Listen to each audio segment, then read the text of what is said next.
in a room full of investors and executives. Celeste Marlowe handed her husband a serving tray, not because it was needed, but because she no longer saw him as someone worth defending in front of people who mattered. Graham, with no title she could leverage, had become background. He accepted without protest, without anger. His stillness was not the stillness of a man who had been defeated. It belonged to someone who was waiting. And the only question that mattered was what exactly he had been waiting for all along, and whether the people in that room would still be laughing when they found out. If you enjoy stories about quiet people who turn out to be anything but ordinary, consider subscribing. There is a lot more where this comes from. The night. Graham Ellison carried a silver tray across the ballroom of the Belmont Grand. He had been married to Celeste Marlowe for 9 years. 9 years was long enough to remember who she had been before the corner office, before the designer wardrobe, before she learned to scan a room and instantly sort every person in it into someone worth knowing or someone to forget. He still remembered that earlier version of her, not because it made what she was doing tonight easier to accept, but because it made it considerably harder to look away. They had started with nothing that would impress anyone in a room like this one. Their first apartment was a one-bedroom on the 3rd floor of a building where the elevator broke down twice a month and the heat ran about 15 degrees warmer than whatever the thermostat claimed. They shared a single car that overheated in summer and refused to turn over on cold mornings, and they kept a running list on the refrigerator of expenses they needed to delay until the following month. Celeste used to joke that the list was longer than their guest list would ever be. She said it in the way people say things when they are not quite joking. She had grown up in a household where her father sorted the world into 2 kinds of people, those who pushed forward and those who had given up. He was not a cruel man, but he was a certain one, and he made his certainty visible early. He would point at neighbors, at fathers of her classmates, at men at the hardware store, who seemed content with quiet lives, and he would say the same thing in roughly the same tone each time. Those are people who stopped trying. He said it the way someone says it when they have spent a long time being afraid of becoming what they describe. Celeste absorbed that fear the way children absorb everything their parents never meant to teach them directly, through repetition, through the particular quality of his voice, through the understanding that her father's approval and her performance were the same thing. When she was struggling, and there were years when she was genuinely struggling, when the ambition she had inherited ran up against a world that was not yet persuaded of her value, Graham was the one person who never looked at her the way her father looked at those neighbors. He read her cover letters out loud to find the sentences that sounded like apology and helped her cut them.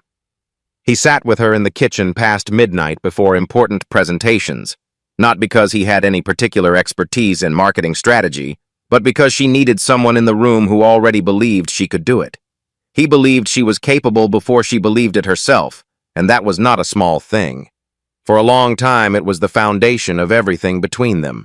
The night she received her first real promotion at Creston Dynamics, she called him from the parking garage before she even started the car. She was already crying when he picked up, not the kind of crying that needed explaining because he understood before she said a word. When she walked through the door, she said 3 words. We did it. She meant all of it. The late nights and the shared car and the refrigerator list and the years of him sitting with her in the kitchen. She meant that none of it had been hers alone. In that moment, she was entirely sincere. Graham knew it, and he held on to it even as the years that followed made it more difficult to remember clearly. Success rarely announces the moment it begins to change a person. It happened for Celeste the way most significant shifts happen slowly through accumulations that each seemed reasonable in isolation until the person you were at the beginning of the process would not entirely recognize the person you had become. Creston Dynamics rewarded her, consistently promoted her ahead of peers with more tenure, and placed her in rooms where the people around her had real institutional power. She was good at her job. That part was not invented, she had earned what she built there. But somewhere inside the earning, the fear her father had planted did not dissolve the way she might have expected. It evolved. It began to insist that success needed to be visible, that value required legibility to the right audience, and that any association which could not be quickly explained to a senior executive was a liability she could not afford. Graham had built something real in the manner of people who build things when they are not trying to impress anyone. After selling his first company, a logistics software firm that had taken him 6 years, and most of his late 20s, he founded Ellison Ridge Partners with a small team and a disciplined strategy. He bought distressed debt in companies where the underlying business had value, but the capital structure had become untenable. He identified the ones where operational dysfunction, not fundamental weakness, was driving the decline. He came in with financing restructured from the inside and took controlling positions through holding entities that rarely appeared in any publication that Celeste's colleagues would read over breakfast. The people who needed to understand what Graham did already understood it. He had no interest in explaining himself to anyone else. Celeste knew the general shape of his work investment private equity, something that sounded vague when she tried to summarize it, but she had never pressed for the specifics. There was always another dinner, another event, another conversation with someone who needed her full attention. The version of him she had settled on for introductions. Graham Lives, pretty simply, was technically accurate in the same way that a carefully cropped photograph is technically accurate. It showed something real while removing all context that might change the meaning entirely. Creston Dynamics had been in serious trouble for the better part of 18 months. The company carried a debt load that had grown beyond what its revenue could service. 2 flagship products had missed their development timelines by a combined margin of nearly 3 years, and senior clients had begun sending quiet signals that they were reconsidering their contracts. The founding family, watching the valuation erode quarter by quarter, had accepted that a sale was the only path that preserved anything worth preserving. Through Ellison Ridge Partners, Graham had purchased the distressed debt, provided the capital infusion, and structured the equity conversion that would, when the transaction closed at midnight, make him the majority owner and executive chairman of the company, where his wife was desperately pursuing a promotion. He had mentioned the transaction to Celeste, the way he mentioned most things about his work briefly between other conversations without particular emphasis. She had glanced up from her phone and said that sounded interesting. She did not ask what role his firm was taking or how large the position was. He did not elaborate. He had come to understand a version of a conversation that technically occurred between 2 people without either of them genuinely registering what the other person said. I had not told her the rest because he wanted one evening of honest information, not about the company but about her. He needed to see what she would do in a room where she believed there was nothing about him that could benefit her. Victor Renner, the current board chairman, had agreed to withhold Graham's identity until the formal announcement at the end of the evening. If you are about to take over a company's leadership, knowing how the people inside it behave when they believe no one important is watching is not a small piece of information. The night before the gala, Celeste explained to Graham in the careful tone she used when she was trying not to sound like she was issuing instructions that the evening could determine whether she was seriously considered for the global strategy director position. She had selected a suit for him, charcoal, well-cut, nothing that would read as out of place. She needed him to wear it to keep his professional life brief if anyone asked, and to let her manage the shape of their conversations. If someone asks, she said, just tell them you are in investment consulting. The people at this event deal in real scale. Graham asked if she actually wanted him there. She turned and said she needed him to support her. He had heard that phrase enough times to understand what it meant inside their specific vocabulary. Support had come to mean standing where she positioned him, saying what she permitted, and not doing anything that pulled a room's attention in his direction. He could have told her the truth that night. He could have watched her expression recalibrate and spent the evening observing a performance of regard rather than the thing itself. But that was exactly the problem. He would never know which one it was. He would have her consideration without knowing whether he had earned it or simply triggered it. And after 9 years, that distinction had become the only thing he actually needed to understand. He told her he would wear the suit. He told her he would keep things simple.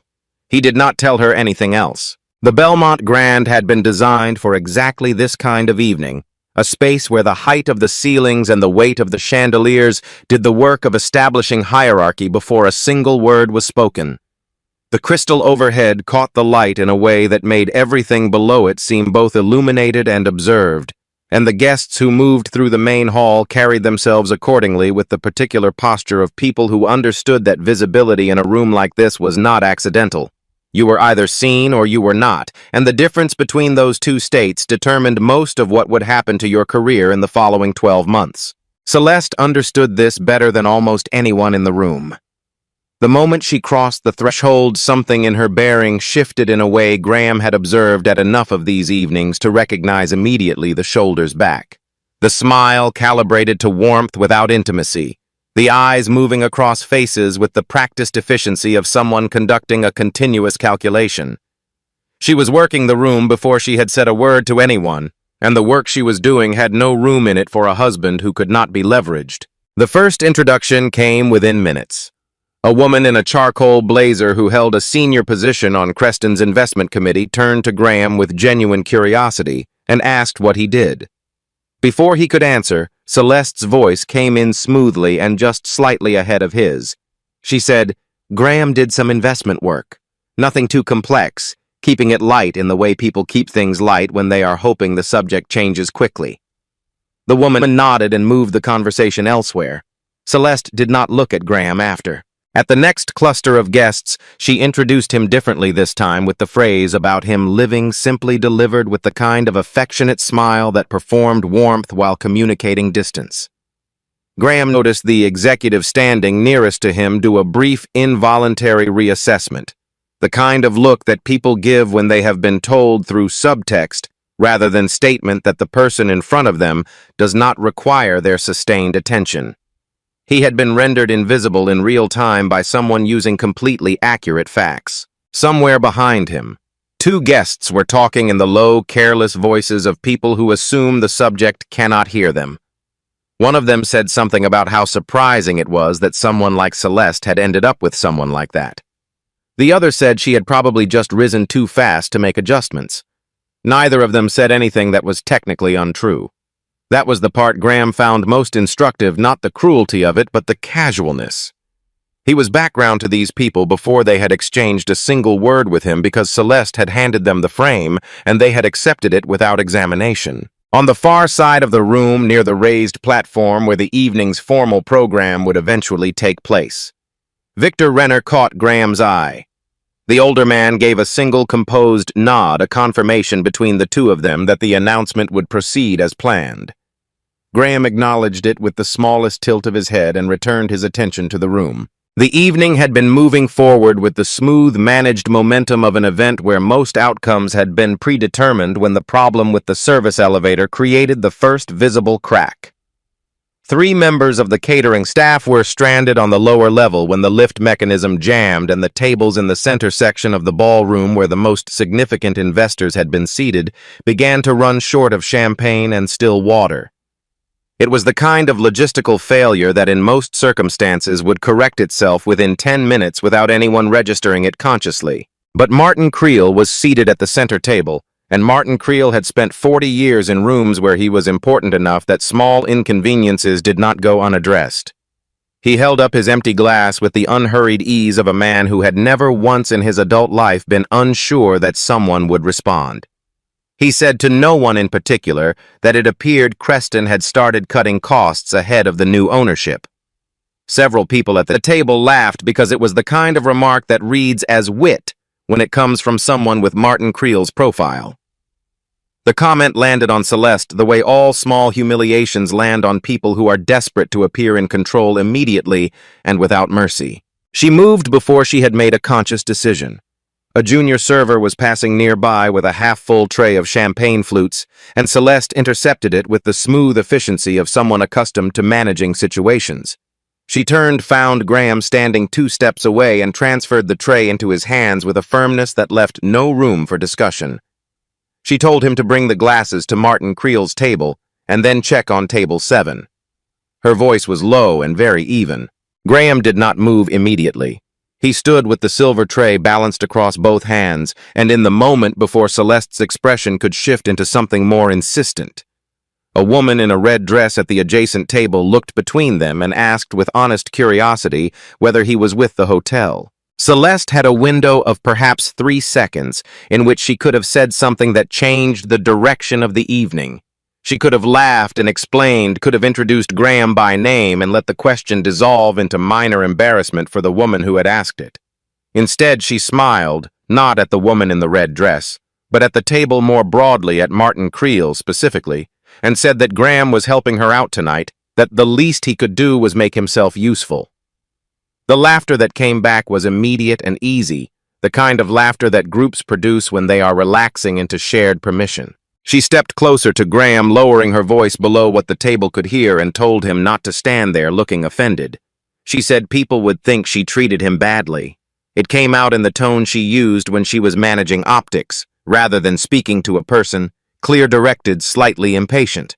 Then she told him to go and to try to smile.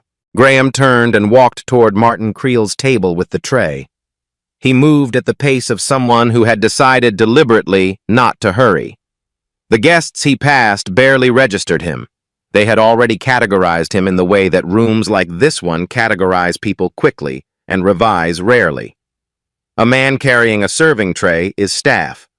That sorting happened at a level below conscious thought, and once it happened, Graham became functionally transparent to most of the people in the ballroom. At Martin Creel's table, he set a glass in front of the investor without announcing himself. Martin took it without looking up from his conversation. Another man at the table extended an empty water glass in Graham's direction and requested a refill, not because he was deliberately rude, but because extending an empty glass toward someone holding a tray had become automatic in a life organized around being attended to. No one said thank you.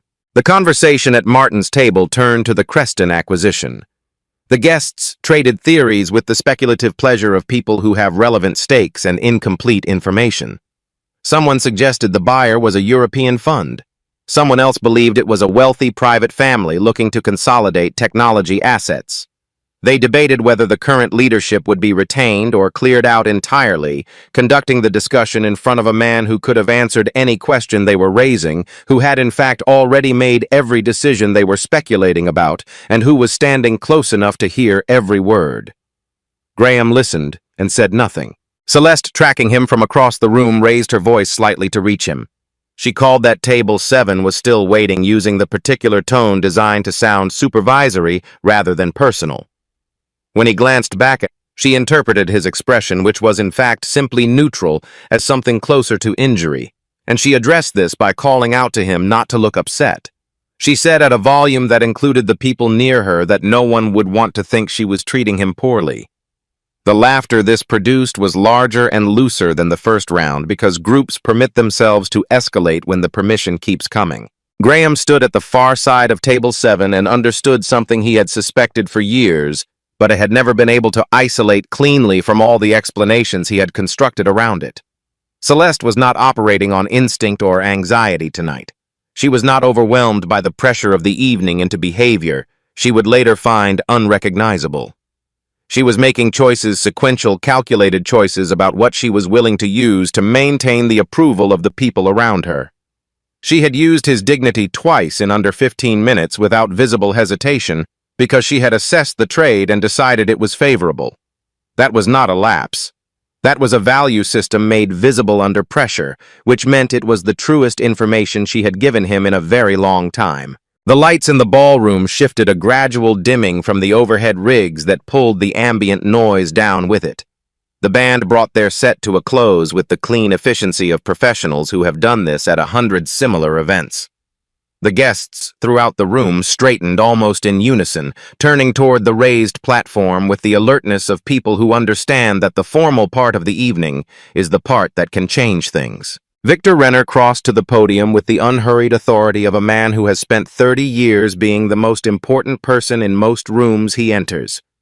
He began not with the transaction itself, but with an observation about the nature of power, about how consistently people in business allowed themselves to be impressed by display, by the visible signals of importance that sophisticated operators had long since learned to perform on demand. Then he said something that moved through the room with more precision than most of the polished language in the evening's program, that pressure does not create a person's character.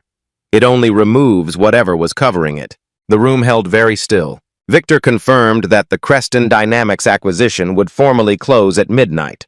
He named the acquiring party, provided the structural outline of the transaction, and described the new executive chairman as someone who had been present in the room for the entirety of the evening observing.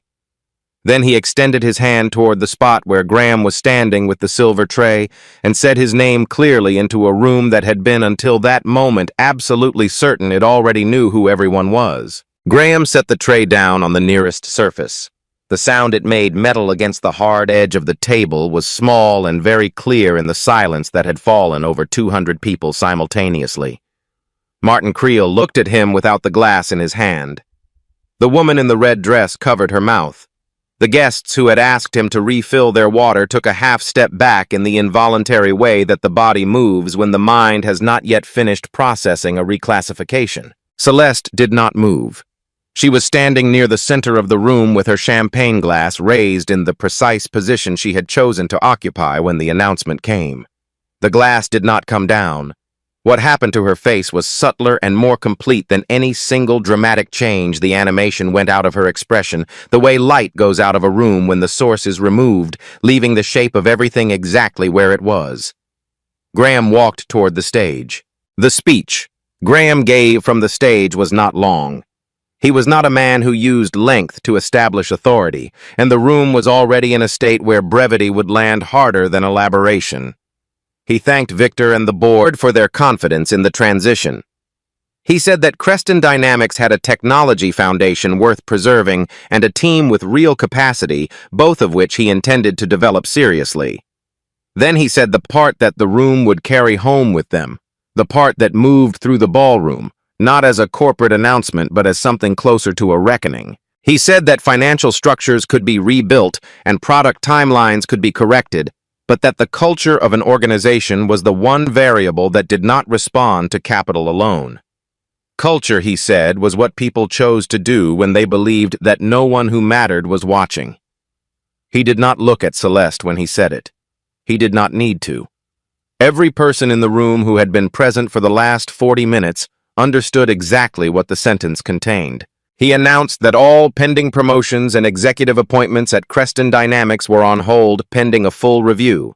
The review would include a behavioral assessment of leadership conduct, and accounts from staff at every level of the organization would be part of that process.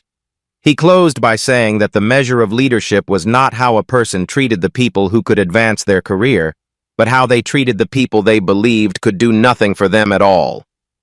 Then he stepped back from the podium and let the room absorb it. The moment Graham came down from the stage, the crowd moved toward him with the smooth, urgent efficiency of people who understand that proximity to new power is itself a resource. Martin Creel was among the first to extend a hand with the practiced ease of a man who has never once in his career allowed discomfort to make him invisible.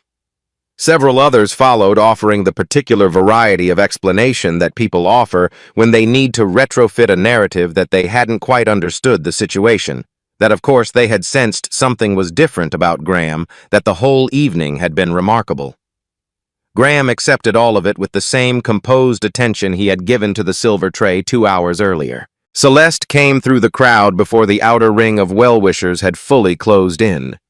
She reached him, and the people immediately around them created a few feet of space without being asked, the way crowds always accommodate for conversations that are visibly private. The first thing she said was not an apology. She asked why he hadn't told her. Graham looked at her for a moment before he answered. He asked her a straightforward question in return. If she had known, would she have handed him the tray? Celeste opened her mouth and then did not speak. The silence that followed was not the silence of someone searching for words. It was the silence of someone who has encountered a question they cannot answer without the answer meaning something they are not ready for it to mean. He told her what the silence had already told her, that she was not sorry for how she had treated him. She was sorry for how she had treated someone who turned out to have power. He said it without heat, in the same measured tone he had used on stage, because it was not an accusation, so much as an observation he had been arriving at for a long time and had finally finished making. Victor appeared at Graham's shoulder to let him know that the board was assembled in the private conference room. Graham excused himself and walked away, and he did not look back at Celeste as he went. Not because he was performing indifference, but because there was genuinely nothing left in that direction that required his immediate attention. She had given him everything he needed to understand, and the understanding, once complete, did not require him to stand in it any longer than necessary. The board meeting ran past midnight. Graham formalized the suspension of all pending promotions and directed the transition team to begin collecting accounts from event staff present at the gala. He was specific and thorough the way he was specific and thorough about every operational detail in a turnaround, because cultural dysfunction and financial dysfunction followed the same logic. You could not fix what you refused to measure accurately. By midnight, the promotion had been formally suspended. By the following morning, Celeste had been placed on administrative leave pending the outcome of the review. When Graham returned to the house that night, she was in the kitchen. She had not changed out of the dress she had worn to the gala. The shoes were on the floor beside the chair, and the kitchen lights were up too bright the way they always were when she was waiting for something she did not want to admit she was waiting for. The composure she had maintained through the ballroom and through the crowd and through the conversation after his announcement had not survived the hours alone. She told him about the pressure she had been under. She said the service failure had happened at exactly the wrong moment with exactly the wrong audience watching, and that she had only been trying to prevent the evening from falling apart. Graham listened. Then he walked her through the evening not as an accusation, but as a sequence of choices, each of which she had made with enough time and awareness to make a different one. She could have carried the tray herself. She could have corrected the woman in the red dress before the misunderstanding settled into something the table was laughing at. She could have let the service lapse resolve without converting it into a performance. At every point there had been an available door, and at every point she had chosen the one that used him rather than the one that cost her anything. Celeste began to cry. She told him she hadn't known he owned the company. Graham said he knew she hadn't. He said it didn't matter. He said it slowly and clearly because he needed her to understand that the sentence was not a concession. It was the entire argument. The fact that she hadn't known was not a mitigating circumstance. The fact that she hadn't known was the point. She had treated him the way she did because she had assessed him as someone without the power to make the treatment consequential. That assessment was what he had needed her to make because it was the only honest piece of information she had given him about who she had become. Graham left before the sun came up. 12 days later, Celeste found him at the house by the river where he had been staying. She arrived without the protective layers she typically assembled before any significant encounter. No careful wardrobe, no prepared framing, no secondary narrative running alongside the primary one. She sat across from him at the table near the window that looked out onto the water and told him things she had not said to anyone possibly ever. She told him about her father, not the softened version she had offered at dinner parties over the years, but the actual architecture of it. The way he had sorted the world into people who were still trying and people who had already given up. The way that lesson had not produced ambition in her so much as it had produced a persistent, grinding fear of stillness. She told him that the fear had not disappeared when she became successful. It had evolved. It had taught her to use the approval of powerful people as a substitute for the internal standard she had never developed because she had never been given the conditions in which to develop it. And somewhere in the process of building a career that could silence that fear, she had started looking at Graham not as her partner, but as a detail that did not fit the image she was trying to hold together. She said the hardest thing to sit with the thing that had kept her in that kitchen until the early hours of the morning was that she had not handed him the tray because she was confused about who he was. She had done it because she had quietly decided that he could not help her look like what she needed to look like, and that this made him something she could afford to use. When she looked directly at that fact, she found it difficult to recognize herself in it. Graham believed her. He believed the remorse she was expressing was real and not performed because there was nothing left in the room to perform it for. He believed that somewhere under the years of accumulated choices, the person who had called him from a parking garage crying about a promotion was still present and aware of what had been lost.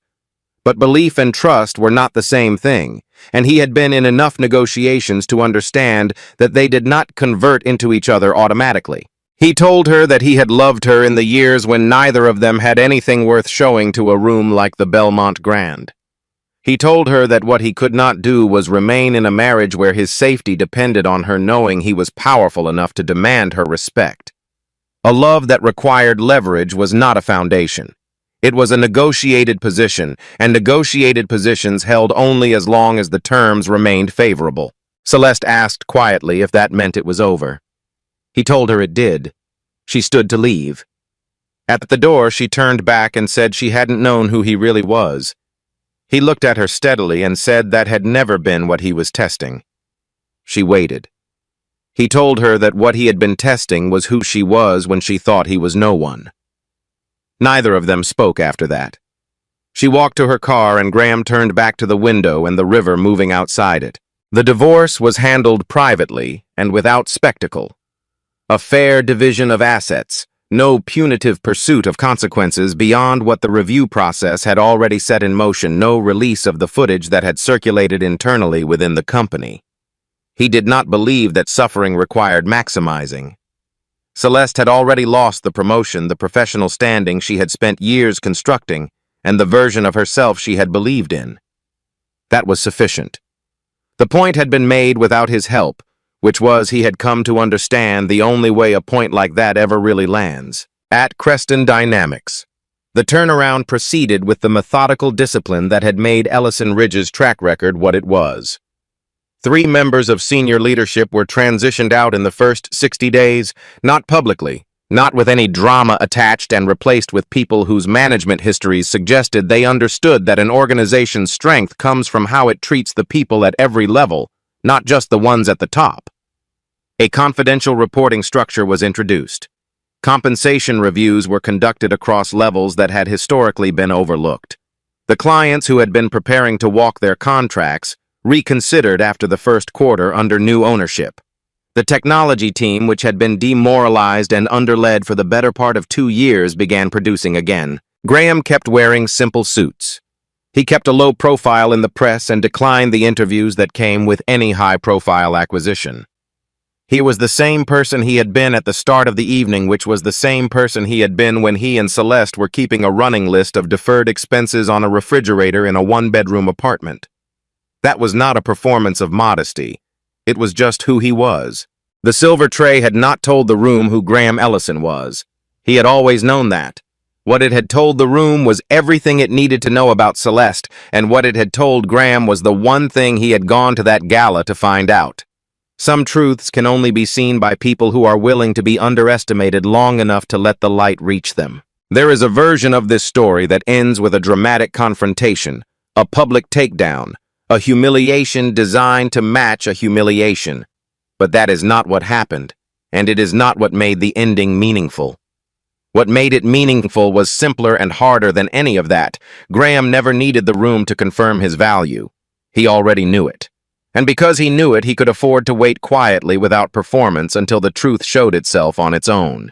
That is the thing worth sitting with.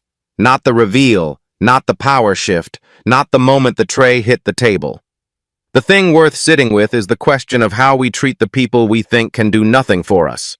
Because those moments, the ones where no one important seems to be watching, are the ones that tell the truth about who we actually are. If this story stayed with you, consider subscribing to the channel. Every week there are more stories about people who chose dignity over display, patience over performance, and character over the approval of rooms that did not deserve them in the first place. It costs nothing to follow along, and some of the best ones are still ahead.